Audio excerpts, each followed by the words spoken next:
সালাউদ্দিন কাদের চৌধুরীর জন্য কবর খুঁড়তে হয়েছিল দুইটা, যেই তথ্য সামনে আনলেন সাদিকুর রহমান খান। চলুন দেখে আসি বিস্তারিত। সালাউদ্দিন কাদের চৌধুরীর জন্য কবর খুঁড়তে হয়েছিল দুইটা, একটা না। ফাঁসির 4 ঘন্টা আগেও সালাউদ্দিন কাদের চৌধুরী জানতেন না আজকেই তাকে যেতে হবে। ফ্যামিলি যখন শেষবারের মতো দেখা করতে যায়, তখন সেই ফ্যামিলির কাছেই তিনি প্রথম জানতে পারেন আজকেই তার শেষ দিন। তার হাতে সময় আছে আর মাত্র 4 ঘন্টা। উনি কিছুটা কষ্ট পেয়েছিলেন। জেলারকে বলছিলেন, অন্তত আমাকে বলতে পারতি, একটা প্রিপারেশনের ব্যাপার আছে না। এরপর তিনি ফ্যামিলিকে জানান উনি 1978 সালে এক বক্তব্যে রাঙ্গুনিয়ার মানুষের কাছে ওয়াদা করেছেন।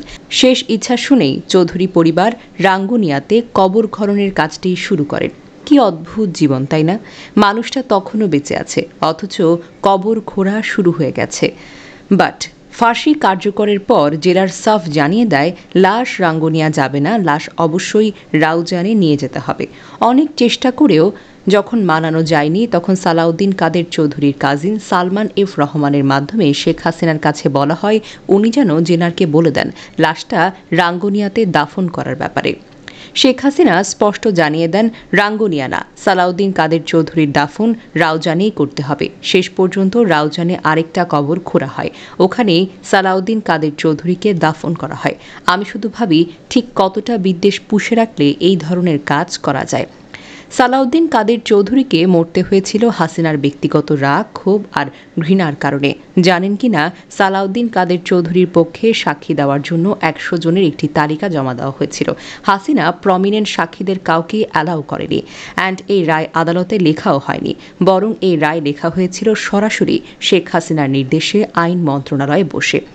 রায়ের 2 দিন আগে এই রায়ের কপি সালাউদ্দিন চৌধুরীর ফ্যামিলির কাছে চলে আসে। ওইটা এখনও আছে।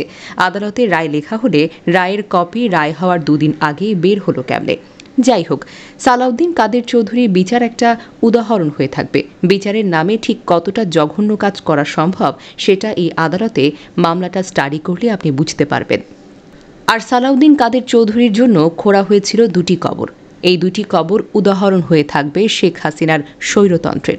অনেকেই বলেন শেখ হাসিনা খুনি, ফ্যাসিস্ট ইত্যাদি ইত্যাদি। আমি বলি না, শুধু ফ্যাসিস্ট শব্দটা শেখ হাসিনাকে ব্যাখ্যা করাটা সম্ভব নয়। শেখ হাসিনা ছিল আরও অন্য কিছু। ফ্যাসিস্টরা তো জীবিত মানুষের অধিকারকে হরণ করে। হাসিনা এমনকি একজন শহীদের শেষ ইচ্ছা এবং লাশের অধিকার পর্যন্ত আমাদের কাছ থেকে কেড়ে নিয়েছিল। অ্যান্ড আমি জানি না 100টা নমরুদ আর 100টা ফেরাউন এক হলেও একজন হাসিনার এমন নৃশংস হওয়াটা সম্ভব হয় কিনা।